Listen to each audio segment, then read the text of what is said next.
Hello， 大家好，我是 Teacher Lydia， 欢迎来到国际聊天室。Hey everyone, I'm Teacher Lydia. You're listening to International Talk.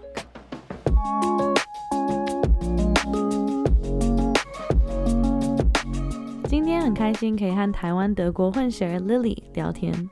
从小就居住德国的她，和我分享了很多在德国生活的故事，还有在双语环境长大的感觉，还有去到彰化交换的经验。最后还聊了她的感情故事呢。Today's guest is half German, half Taiwanese Lili. Growing up in Germany, she talks about German culture, what it's like living in a bilingual home, her exchange experience in the suburbs of Taiwan, and the story of her and her husband. So many interesting insights, so let's get started.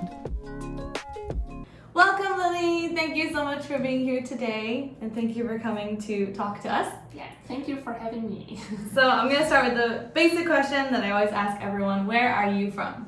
I'm from Germany, and exactly from Hamburg. So yeah, from northern Germany. And how many languages do you speak? I would say 3, and then as a European, I guess I do catch up on some French, or I did have Latin in school. Latin? But I don't speak Latin. It's a very European thing. I know some Dutch schools also taught Latin or Greek. So is it a German thing that all students? I think it's German. All schools have German or French. Yeah. Wow. Do you still remember any Latin?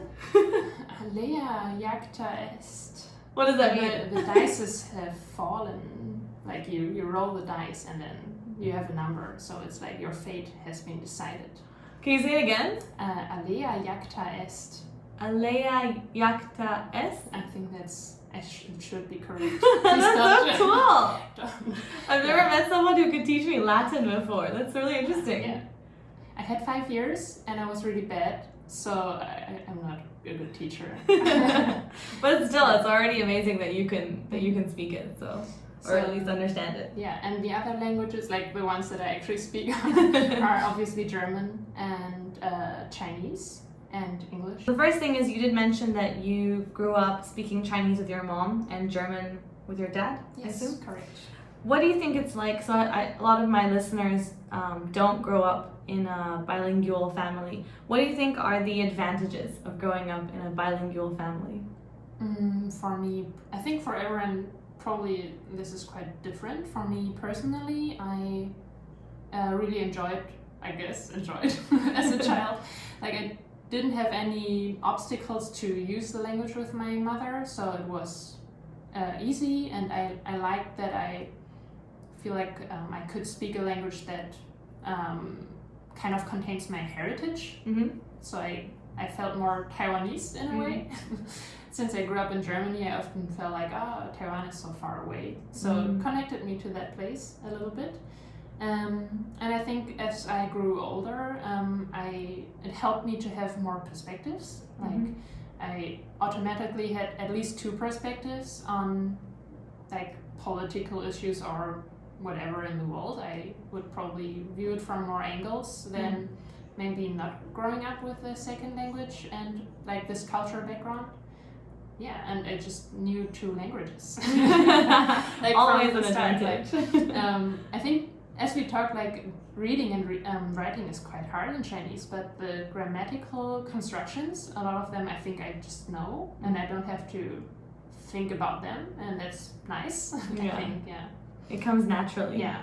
And then in Germany, it's also kind of like a secret language. When I'm maybe on the subway and I still would talk like maybe more quietly. I feel like if I want to say something that I don't want everyone to hear or understand, it's nice to say that in Chinese. That's true. I have this Taiwanese best friend who grew up in Holland with me. And we would love talking, like if we want to talk about someone on the bus or something, like you just change the Chinese here and like, that person, what are they doing? Yeah. I'm really curious to learn more about German culture. So you're my first German interviewee. So which stereotypes, I personally growing up in Europe, I definitely heard a lot of German stereotypes. Which stereotypes about Germany do you think are true? I think I didn't used to know too many stereotypes about Germany before I came here. But I think Germans are quite punctual, like the people. People tend to be quite punctual and put a lot of emphasis on punctuality or being organized. And I think it's reflected like in work culture or school generally, that's a good behavior to have. Which stereotypes did you hear about when you came to Taiwan? That Germans drink a lot of beer. I think it's not untrue, but I think the thought of people here at least is a lot more extreme than it is in real Germany, or it's more diverse. Like, of course, there's some people who drink a lot of beer, but they're like average people don't drink that much beer. So yeah. I think there's a saying, I'm pretty sure it's about Germany, where they say you drink beer as if it's water. That's the saying. Yeah. So that's not completely true. I think it's not true at all. I think Germans are quite healthy and put a lot of emphasis on being healthy. We drink a lot of like herbal tea or just water.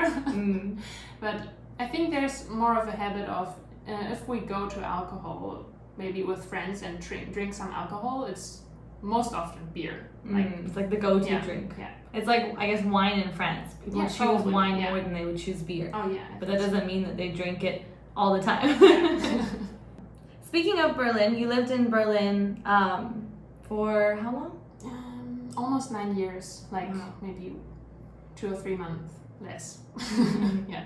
What is Berlin like? Because I've heard so many stories. I have so many friends who go to Berlin and they're like, I love Berlin. It's so diverse and it's so young and like, I don't know, lots of things that I hear. What is it really like? I think that's true. It's very diverse. Like that's definitely true. I think it's not something for everyone.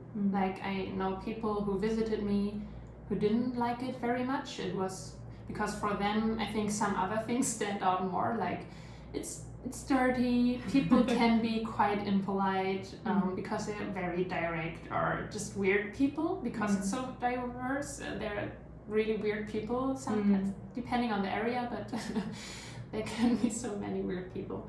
And can be very dirty. Like I think the prejudice people have about Paris, for example, is also like, oh, it's such a romantic city. You get there and it's really dirty and smelly. And Berlin, you might not have that prejudice, but it's still dirty and smelly. It's like a big European city, I think. Yeah. Definitely, I've actually never been to Berlin, so I definitely want to visit Berlin sometime. Oh yeah, I can really recommend it. A lot of history, a lot of art. It's something for everyone. They say there's a lot of culture in Berlin, so that's really cool. Where did you go in Taiwan? Because it wasn't Taipei. Oh no, it was even my relatives in Taiwan were surprised. It was Changhua. Yeah. What was your first impression of Changhua? I've never been in Changhua before, and it was just very small and kind of very Taiwanese. Like in Taipei, I would even say you sometimes feel like, oh, it's so international. Menus are all in English, but in Changhua, nothing is in English. Very Taiwanese, very rural kind of even. Like if you come from a big city like Berlin and then you go to Changhua, it's like, oh, it's so small here. There's only one train station, and where's the bus? Yeah. Was that a bit of a shock moving from Berlin to Changhua? I think shock sounds a bit negative. So it wasn't bad, but definitely was a change. And I actually quite enjoyed it because it was a lot more like a slower pace.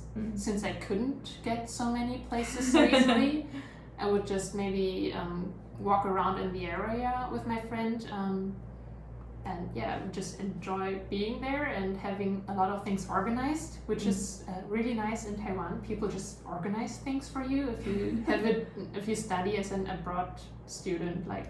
Were there any cultural differences that you experienced with your husband? Maybe in the beginning or after? Later, actually. In the beginning, I didn't. I think my husband is quite, like, from the place he comes from, but he lived in Taipei so long and watches a lot of international media, and so I didn't feel like too much culture shock in the beginning. I was like, oh, that's nice. Just language-wise was maybe kind of different sometimes.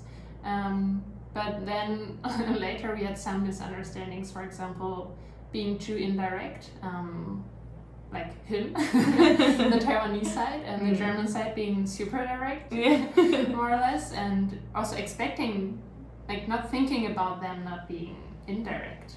So I would sometimes like take things like by the literal meaning and do something, and then he would be surprised, and I was like, okay, that didn't work out. And then another thing I thought of was gambling was normal here. Like like mahjong? Like mahjong, or a lot of his friends play poker. And then in Germany we play poker too, and we play a lot of board games, but we never use money. That's but true. Here, a lot of games are more interesting with money. Yeah, and I had to get used to that, definitely. Yeah. And the final question is, if you could say one thing to Taiwanese people in general, what would it be? I think the traffic here is really dangerous. So and I think it's a common thing to say, 路上小心, like just take care. Yeah. 想听更多访谈内容和精彩的故事吗？欢迎到 Spotify 或 Apple Podcast 等平台收听完整版的访谈内容。直接搜寻 Teacher Lili 国际聊天室 International Talk 就能找到。也欢迎追踪我的 IG， 还有订阅这个平台。If you'd like to listen to the rest of this interview, check out the full podcast episode on Spotify, Apple Podcasts, or wherever you get your podcasts. You can also follow me on Instagram, Teacher Lili Languages, or subscribe to this channel. See you next time!